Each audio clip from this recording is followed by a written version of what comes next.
अस्सलाम वालेकुम, मैं हनफ खान। आज एक बार फिर कंसेप्चुअल मैथ्स की जानिब से हम हाजिर हैं। आज हम डिस्कस करेंगे क्लास 9 फिज़िक्स में जो चैप्टर फर्स्ट है उसको डिस्कस करना है।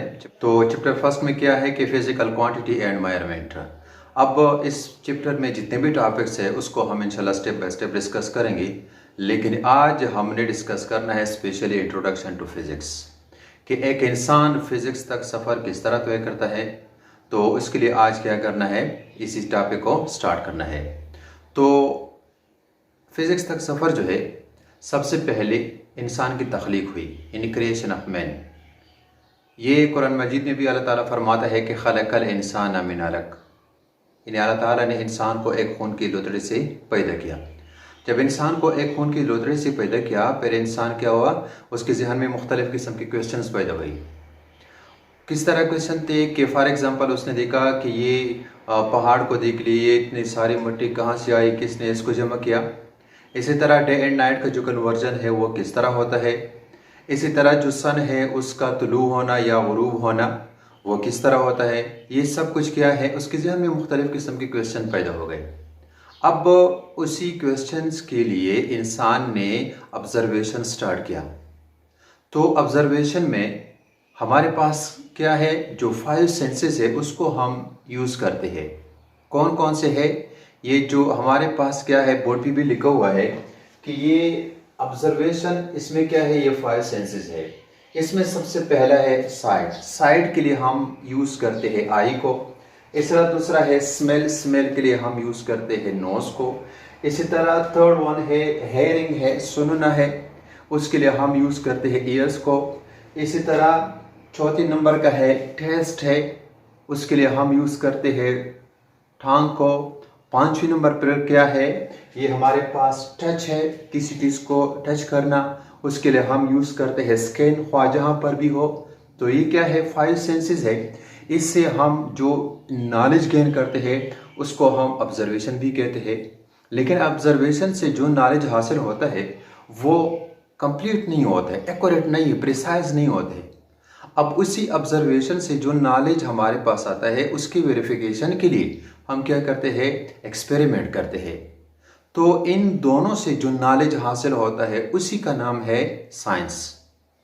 तो इसी तरह हमारे पास जो साइंस का डिफिनीशन आता है वो ये है कि the knowledge gain through observation and experimentation is called science. यानी ऑब्जर्वेशन और एक्सपेरिमेंटेशन से जो नॉलेज हासिल होता है उसको हम क्या कहते हैं, साइंस कहते हैं। साइंस असल में सेंशिया से निकला है। सेंशिया जो है वो क्या हमारे पास ये लैटिन वर्ड है, और सेंशिया का मतलब है, इसकी मानी क्या है, नॉलेज है। तो इसी तरह ऑब्जर्वेशन और एक्सपेरिमेंटेशन से जो नॉलेज गेन होता है उसको हम साइंस कहते हैं। अब साइंस का जो सब्जेक्ट है वो तकरीबन 18वीं सदी तक एक मजमून के तौर पर कंसिडर होता था, लेकिन 18वीं सदी के बाद आफ्टर 18th सेंचुरी ये डिवाइड हो गया 2 हिस्सों में। एक हिस्से का नाम है फिजिकल साइंस और दूसरे हिस्से का नाम है बायोलॉजिकल साइंस। तो फिजिकल साइंस में हम जितनी भी नॉन लिविंग थिंग्स है उसको स्टडी करते हैं, जबकि बायोलॉजिकल साइंस में हम जितनी भी लिविंग थिंग्स है उसको स्टडी करते हैं। लेकिन यहाँ पर हमारा ताल्लुक बायोलॉजिकल साइंस के साथ नहीं है, हम इस शाख को छोड़ देंगे। ये हमारा टारगेट है फिजिकल साइंस। इसमें क्या है कि नॉन लिविंग थिंग को स्टडी करना है। अब फिजिकल साइंस मजीद डिवाइड हो गया 5 हिस्सों में। एक है फिजिक्स, दूसरा है केमिस्ट्री, इसी तरह एस्ट्रोनॉमी, जियोलॉजी और मेट्रोलॉजी। 5 हिस्सों में ये तकसीम हो गया।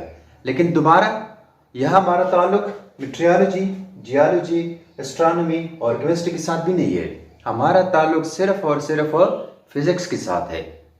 तो इसलिए इंसान की तख्लीक के बाद 18वीं सदी के बाद जब डिवाइड हो गया साइंस 2 हिस्सों में आ गया, फिर 5 हिस्सों में फिजिकल साइंस, फिर वहां से क्या है, ये फिजिक्स का लफ्ज हमारे पास हासिल होता है। अब फिजिक्स क्या है, फिजिक्स जो है वो 2 अल्फाज का मजमुआ है। फिजिक्स में हम क्या करते हैं, इन मैटर और एनर्जी को स्टडी करते हैं। तो अब मैटर क्या होता है, मैटर जितने भी फिजिकल क्वांटिटीज है, अगर उसका वॉल्यूम हो, यानी वो ऑक्यूपाई स्पेस, वो स्पेस भी क्या करता हो, कवर करता हो, और दूसरा पॉइंट इसका ये है मैटर का कि उसका क्या है, मास भी हो। फिर इन दोनों की कॉम्बिनेशन से जो चीज भी बनता है उसको हम मैटर कहते हैं। तो इसलिए जो मैटर का डिफिनीशन है यहाँ पर कि ऑल दोस क्वांटिटीज व्हिच है वो मास एंड ऑक्यूपाई स्पेस, मास भी हो, की पॉइंट है मैटर का, और दूसरा क्या है, उसका वॉल्यूम भी हो। ये दो की पॉइंट है, फिर उसको हम क्या कहते हैं, मैटर कहते हैं। मैटर के बाद हमारे पास दूसरा लफ्ज है एनर्जी का है। एनर्जी क्या है कि ability of a body to do work, एक बॉडी में काम करने की सलाहियत को क्या कहते हैं, ये एनर्जी कहते हैं। ये दो अल्फाज हमारे पास आ गए फिजिक्स में कि हमने फिजिक्स में मैटर और एनर्जी को क्या करना है, स्टडी करना है। लेकिन एक इसमें जो खास पॉइंट है कि इन दोनों के दरमियान म्यूचुअल रिलेशनशिप भी मौजूद हो। अगर म्यूचुअल रिलेशनशिप मौजूद ना हो मैटर और एनर्जी में, फिर उसको हम फिजिक्स नहीं कह सकते। तो इसलिए फिजिक्स का जो डिफिनीशन हमारे पास हासिल होता है वो ये है कि the study of matter and energy and their mutual relationship, इनके दरमियान जो म्यूचुअल रिलेशनशिप है उसको हम क्या कहते हैं, फिजिक्स कहते हैं। और इसके अलावा फिजिक्स को हम क्या है, the study of law of nature, law of nature की स्टडी को भी हम फिजिक्स कहते हैं। फिजिक्स का तीसरा ये जो डिफिनीशन है वो ये भी है कि साइंस ऑफ मेजरमेंट, फिजिक्स को हम साइंस ऑफ मेजरमेंट भी कहते हैं। लेकिन इसमें जो एक डिफिनीशन है कि the study of matter and energy and there mutual relationship, अगर इसको हम थोड़ा और भी डिस्कस करें, इसमें क्या है कि मैटर है, फॉर एग्जांपल हमने मैटर ले लिया मोटर कार, और इसके लिए एनर्जी क्या है, पेट्रोल। तो मोटर कार और पेट्रोल, मैटर और एनर्जी, इन दोनों के दरमियान क्या म्यूचुअल रिलेशनशिप मौजूद है। फिर क्या है, स्टार्ट भी होता है, एक मोटर कार सफर भी करता है। तो इन दोनों के म्यूचुअल रिलेशनशिप की वजह से हमारे पास क्या है, ये फिजिक्स हासिल होगा।